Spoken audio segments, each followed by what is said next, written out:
Greek mythology പല തരത്തിലാണ്, സ്റ്റോറീസൊക്കെ പല രീതിയിലുള്ള ഡിഫറൻസ് ഉണ്ടെങ്കിലും ഹെസോയിഡ്സ് തിയോഗണി പ്രകാരം സ്റ്റാർട്ടിങ് ഒരു അട്ടർ ആബ്സെൻസ് ഓഫ് മീനിങ് ആണ്. ഒന്നിനൊരു അർത്ഥമില്ലാത്ത കയോസ് ആണ് സ്റ്റാർട്ടിങ്ങിൽ ഉണ്ടാകുന്നത്. യൂണിവേഴ്സ് ക്രിയേറ്റ് ചെയ്യേണ്ട എലമെൻറ്റ്സ് ഒക്കെ എല്ലാം ഉണ്ട്, പക്ഷെ ഒന്നിനൊരു മീനിങ് ഇല്ല, ഒന്നും ഓർഗനൈസ്ഡ് അല്ല, ടോട്ടലി ഒരു മീനിങ്ലെസ് എക്സിസ്റ്റൻസ് ആണ് ആ ഒരു സമയത്ത് ഉണ്ടാകുന്നത്. അവിടെ നിന്ന് സ്റ്റാർട്ടിങ്ങിൽ ഉണ്ടാകുന്നതാണ് ഗയ. ഗയ എന്ന് പറയുന്നത് മദർ എർത്ത് എന്ന് വെച്ചാൽ എർത്ത് തന്നെയാണ് ഗയ എന്ന് പറയുന്നത്. അങ്ങനെ ഗയ ഉണ്ടാവുന്നു. ഗയയുടെ ഒരു സുപ്രീം പവർ എന്ന് പറയുന്നത് അവരുടെ എക്സ്ട്രീം ഫെർട്ടിലിറ്റി ആണ്, പ്രത്യുൽപാദന ശേഷി. ഗയ ചെയ്യുന്നത് ഓരോരോ എലമെൻസിനും പിന്നീട് ഓരോരോ ഗോഡിനെ ക്രിയേറ്റ് ചെയ്യുക എന്നുള്ളതാണ്. പോണ്ടസിനെ സീയുടെ ദേവനായിട്ടും, അതുപോലെ തന്നെ ഓറിയസിനെ മൗണ്ടൻസിൻ്റെ ഗോഡ് അല്ലെങ്കിൽ ഡയറ്റിയായി.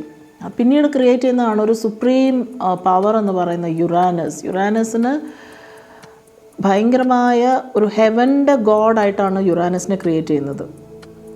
അങ്ങനെ ഓരോരോ എലമെൻസിനും രാത്രി, നിക്സ് എന്ന് പറയുന്ന ദേവത, രാത്രി വരുന്നതോടുകൂടി ഇരുട്ടുണ്ടാകുന്നു. അങ്ങനെ ഒരു ഓർഗനൈസ്ഡ് ആയ രീതിയിൽ ആയ സമയത്ത് രാത്രി വരുമ്പോൾ ഈ ഗയയും യുറാനസും കൂടെ യുണൈറ്റ് ചെയ്തിട്ട് ഇവർക്ക് 3 തരത്തിലുള്ള കുഞ്ഞുങ്ങളാണ് ഉണ്ടാകുന്നത്. അതിൽ ഒന്നാമത്തേതിൻ്റെ പേര് ഹെക്കൻറ്റോക്കേസ് എന്നാണ്.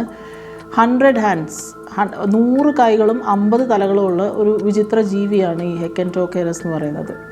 രണ്ടാമത്തെ തരത്തിലുള്ള കുട്ടികൾ സൈക്ലോപ്സ് ആണ്. സൈക്ലോപ്സ് ഒറ്റക്കണ്ണുള്ള വേറെ ഒരു തരം ഒരു വിചിത്ര ജീവികളായിട്ടാണ് സൈക്ലോപ്സ്.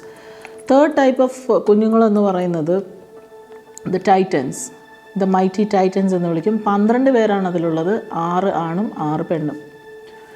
ഈ ടൈറ്റൻസ് ഉണ്ടായ സമയത്ത് യുറാനസിന് ഒരു സംശയം വരുന്നു. കാരണം എന്നെക്കാൾ പവർഫുൾ ആയിട്ടുള്ള ഒരു നെക്സ്റ്റ് ജെൻ വരുന്ന സമയത്ത് എൻ്റെ പവർ ഇവരെങ്ങാനും തട്ടിയെടുക്കുമോ എന്നുള്ളൊരു പേടി അല്ലെങ്കിൽ ഒരു ആധി യുറാനസിന് ഉണ്ടാകുന്നുണ്ട്. ഇങ്ങനെ യുറാനസ് എന്ത് ചെയ്യും, അത് തടയാൻ വേണ്ടിയിട്ട് മക്കളെ എല്ലാവരെയും ഭൂമിയുടെ ഏറ്റവും ഡീപ്പസ്റ്റ് പോയിൻറ്റ്, അതിന് ഗ്രീക്ക് മിത്തോളജിയിൽ ടെറ്റാറസ് എന്നാണ് പറയുന്നത്, അത് ഏറ്റവും ഡീപ്പസ്റ്റ് പോയിൻ്റ് ഓഫ് എർത്തിൽ ഇവരെല്ലാവരെയും കൊണ്ട് തടങ്കലിലാക്കും. ഇവിടുന്ന് ഈ മൈറ്റി ടൈറ്റൻസ് ഭയങ്കരമായിട്ട് ബഹളം ഉണ്ടാക്കുന്നു. വാൾസിനൊക്കെ തട്ടി ഭയങ്കരമായിട്ട് വയലൻ്റായിട്ട് പ്രതികരിക്കുന്ന സമയത്ത്, ഇത് ആക്ച്വലി മദർ എർത്തിൻ്റെ അകത്ത് തന്നെ ആണല്ലോ, മദർ എർത്താണല്ലോ ഗയ. അപ്പോൾ അവർക്ക് അവരുടെ ഉള്ളിൽ വല്ലാത്ത പെയിൻ ഫീൽ ചെയ്യുന്നു. അപ്പം മക്കളെ എങ്ങനെയെങ്കിലും രക്ഷിക്കണം എന്ന് ചിന്തിച്ച് ഗയ അവരെ ചെന്ന് കാണുന്നു. എന്നിട്ട് ഹസ്ബൻഡിനെതിരെ തിരിയുവാണ്. അപ്പം മക്കളിൽ ചോദിക്കും, ആർക്കാണ് യുറാനസിനെ കൊല്ലാനായിട്ട് മുന്നോട്ട് വരാൻ പറ്റുക എന്നുള്ളത്. അപ്പോൾ ഈ ടൈറ്റൻസിൻ്റെ കൂട്ടത്തിൽ ഏറ്റവും ധൈര്യശാലിയായിട്ടുള്ള ക്രോണസ് പറയും അത് ചെയ്യാമെന്ന് പറയും. അപ്പോൾ ഗയ പറയുന്നുണ്ട്, രാത്രി മാത്രം പോയാൽ മതി, മനുഷ്യരൂപത്തിൽ യുറാനസ് ഉള്ള സമയത്ത് മാത്രമേ ചെയ്യാൻ പറ്റുള്ളൂ.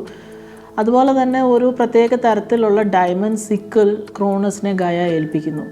ഈ രാത്രിയുടെ ദേവത വന്ന സമയത്ത് ക്രോണസ് യുറാനസിനെ കാണാനായിട്ട് പോകുമ്പം അവിടെ സ്വർഗത്തിൽ കുറേ മേഘങ്ങളുടെ ഇടയിൽ യുറാനസ് കിടന്നുറങ്ങുകയാണ്. ക്രോണസ് ചെന്ന് ഈ കൊടുത്തിരിക്കുന്ന ഡയമണ്ട് സിക്കിൾ ഉപയോഗിച്ചിട്ട് യുറാനസിൻ്റെ ജെനിറ്റൽസ് കട്ട് ചെയ്യും, കാസ്ട്രേറ്റ് ചെയ്ത് കടലിലേക്ക് എറിയുകയാണ്. അപ്പോൾ യുറാനസിൻ്റെ കരച്ചിൽ ഈ ഒരു യൂണിവേഴ്സ് മൊത്തം കേൾക്കുന്ന അത്രയും അലറി കരച്ചിലായിരുന്നു യുറാനസിൻ്റെ. അതുപോലെ ഈ ബ്ലഡ് വീഴുന്നത് കടലിലാണ്. കടൽ മൊത്തം ചുമന്ന് ഈ വീഴുന്ന സ്ഥലത്ത് യുറാനസിൻ്റെ പല ഗോഡ് ആൻഡ് ഗോഡസ് ക്രിയേറ്റ് ചെയ്യപ്പെടുന്നുണ്ട്. അതൊക്കെയാണ് പിന്നീട് അങ്ങോട്ടുള്ള ഒരുപാട് സ്റ്റോറീസ്. അത് കഴിഞ്ഞ് ക്രോണസ് തിരിച്ച് ടെറ്റാറസിൽ വന്ന് മറ്റ് 2 പേരെ രക്ഷിക്കുന്നില്ല. ഈ 100 ഹാൻഡേഴ്സിനെയോ അല്ലെങ്കിൽ സൈക്ലോപ്സിനെയോ രക്ഷിക്കുന്നില്ല.